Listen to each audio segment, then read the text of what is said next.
পালং শাক ধুয়ে কেটে রেডি করে নিয়েছি, আমি একটু সিদ্ধ করে নেব।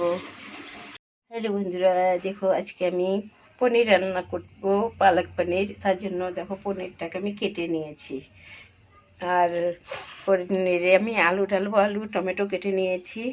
দেখো পালকটাকে আমি একটু হালকা সিদ্ধ করে মিক্সচারে পিষে নিয়েছি।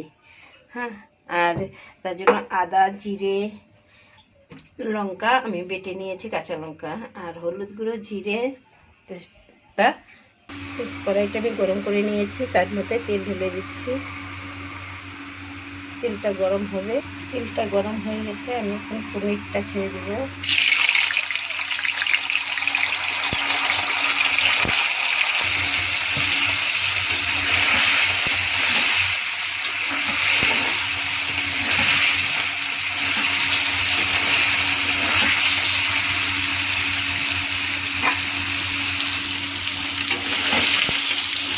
আমি পনিরটা নামিয়ে নেব।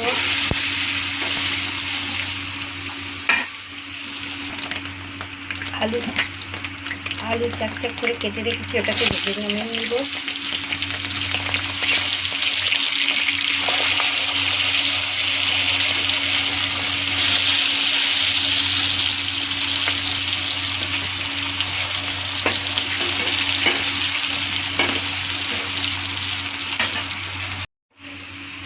দেখো আমি আলুটা ভাজা ভাজা করছি।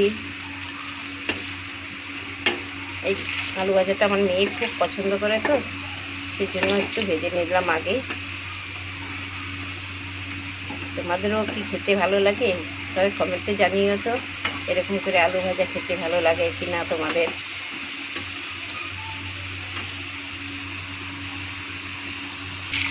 পনিরতে দেওয়ার জন্য আলুটা আমি একটু ভেজে ভেজে নিচ্ছি।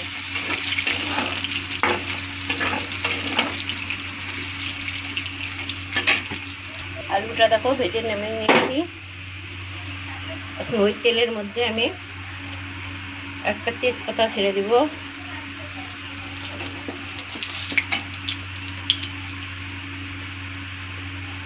হাফ চা চামচ জিরে ছেড়ে দিব,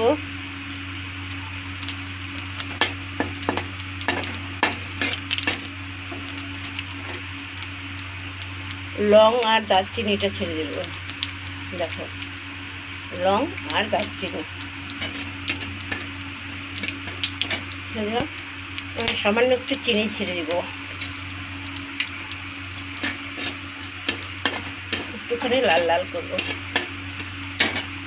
এখন ওর মধ্যে আমি হাফ চা চামচ হলুদ দিয়ে দিব,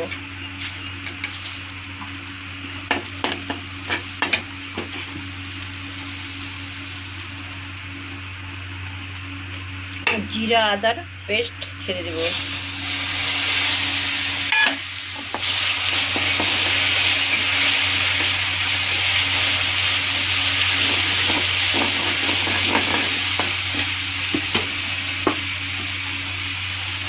ওর মধ্যে কাঁচা টমেটোটা ছেড়ে দেবো,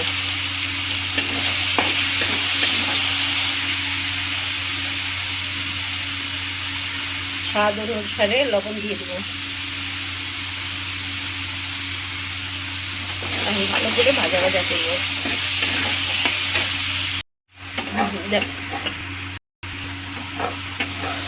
মশলাটা ভাজা ভাজা হয়ে গেছে, এখন আমি এর মধ্যে দেখো ভাজা আলুটা ছেড়ে দিব।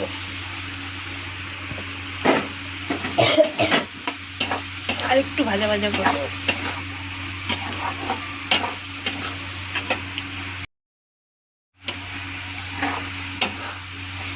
দেখো ভাজা ভাজা হয়ে গেছে, এখন আমি এর মধ্যে পেস্ট করা পালকটা ছেড়ে দেব,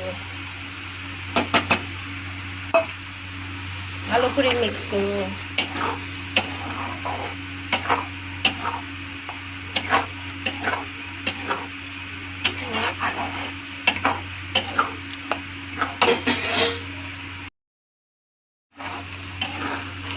ভাজা ভাজা হয়ে গেছে একটু, এখন আমি এর মধ্যে সামান্য জল দিব।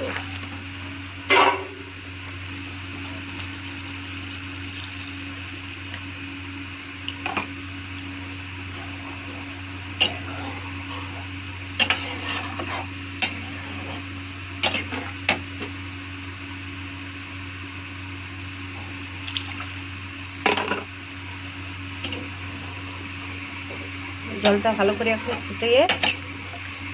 ফুটানোর পরে পনির, দেখো ঝোলটা ফুটে গেছে। এখন আমি পনিরটা ঢেলে দিব।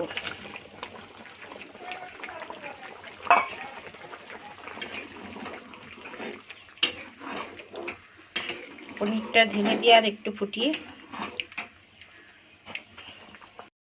देखो मेरे हो गए सब्जी। इसमें मैं हाफ चम्मच घी डालेंगे और थोड़ा गरम मसाला डालेंगे।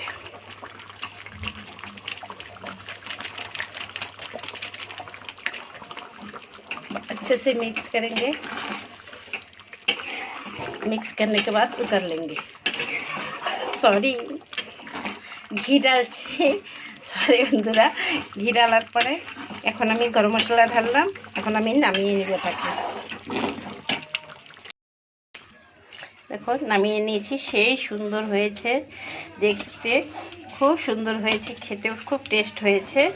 তো তোমাদের কার কেমন লাগছে কমেন্ট করে অবশ্যই জানিও, কিন্তু একটু ভালো লাগলে শেয়ার করে দিও আর ফলো করে দিও। ওকে।